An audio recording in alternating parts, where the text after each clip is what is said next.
Sud Radio, les débats de l'été, 10h-13h, Thierry Guerrier.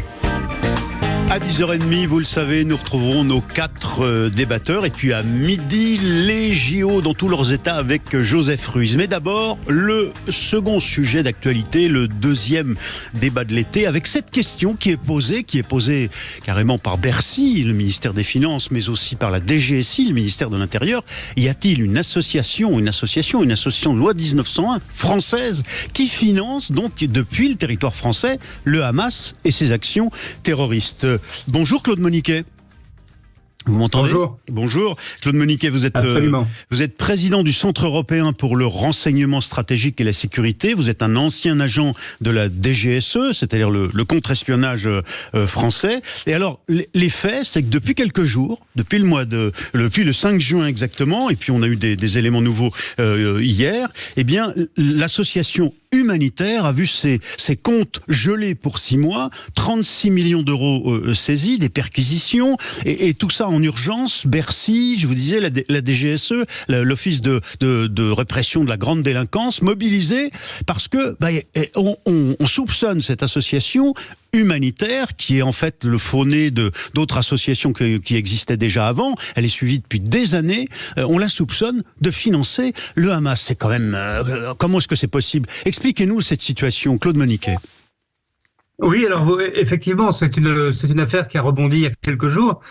Mais c'est une enquête qui dure depuis près de 20 ans, puisqu'en fait, cette association qui s'appelle Humanitaire est l'héritière du comité de sauvegarde et de bienfaisance de la Palestine, ou des Palestiniens, qui avait été elle-même épinglée dès 2003 pour ses liens avec le terrorisme palestinien.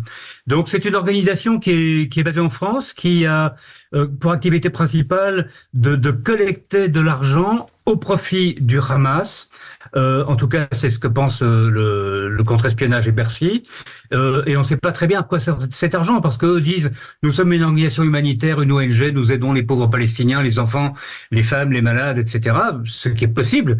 Cela étant, il y a de très fortes suspicions, étant donné la manière dont fonctionne le Hamas, qu'en fait cet argent, au lieu de servir à des buts humanitaires, aille servir à acheter des armes et à entretenir l'aile militaire du Hamas, qui en Europe est considérée comme une organisation terroriste. Oui, alors cette humanitaire association, qui est donc elle-même l'héritière de ce comité de bienfaisance en vue de la Palestine, on l'a dit, elle récuse d'ailleurs cette affirmation, on l'a dit proche des frères musulmans, via l'ex-UOIF en France, les frères musulmans qui sont à l'origine de l'activité islamiste et de l'islam politique. Pourquoi ce lien, ce soupçon de lien avec les frères musulmans ? Mais vous savez, dans un passé lointain, les jésuites disaient que la plus grande ruse du diable, c'était de dire qu'il n'existait pas. Et les frères musulmans, c'est un peu la même chose. Les frères musulmans passent leur temps à dire « nous n'existons pas, nous ne sommes pas ». Et les organisations qui sont liées aux frères musulmans disent toujours « ah mais nous, on n'a rien à voir avec les frères musulmans, nous sommes de paisibles croyants qui vivront notre foi comme nous l'entendons ». En fait, quand on voit les liens du comité, dès 2003, du comité de sauvegarde, et aujourd'hui d'humanitaire, avec effectivement l'UOIF et d'autres organisations, et avec le Hamas, qui sont toutes des organisations liées aux frères musulmans, et dans le cas du Hamas, c'est totalement incontestable.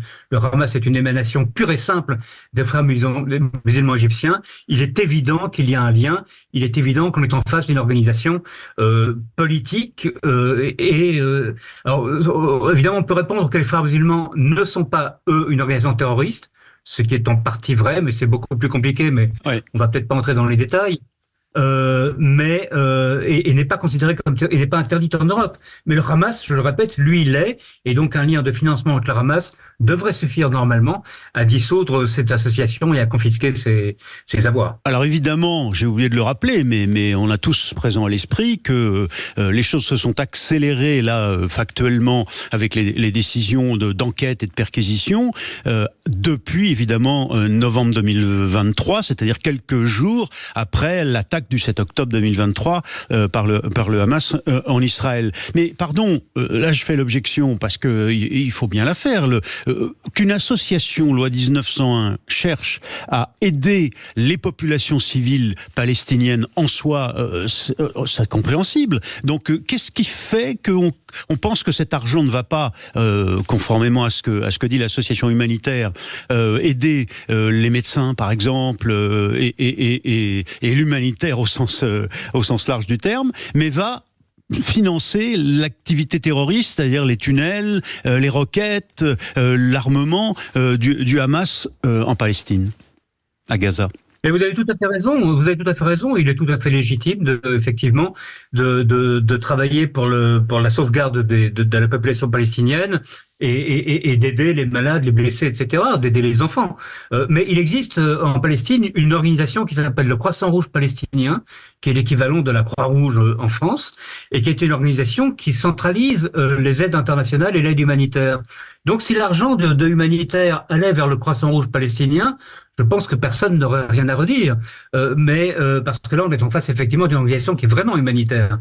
Mais malheureusement, cet argent semble aller vers le Hamas et vers le ministère de la Santé du Hamas, etc. Et là, on est dans un tout. Le Hamas ne peut pas, dans sa définition légale aujourd'hui en Europe, ne peut pas être découpé en tranches. On ne peut pas dire qu'il y a un bon Hamas qui s'occupe de la santé. D'ailleurs, on voit très bien dans les hôpitaux à Gaza qui ne s'occupent pas de la santé, mais qui se servent des hôpitaux et des malades comme des boucliers humains. Et puis, il y a un mauvais Hamas qui serait l'organisation armée.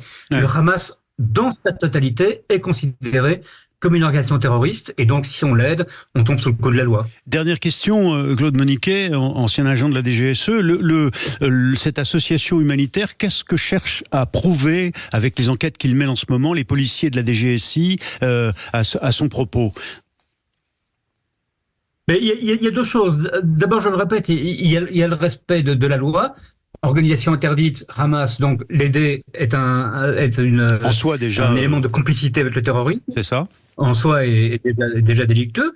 Et puis, on a remarqué, enfin on n'a pas remarqué, il y a eu des opérations policières en novembre et en décembre dernier dans le nord de l'Europe, sur le Danemark, les Pays-Bas et l'Allemagne, dans lesquelles, pour la première fois depuis toujours, on a démantelé une cellule terroriste opérationnelle du Hamas. Ça s'était jamais produit.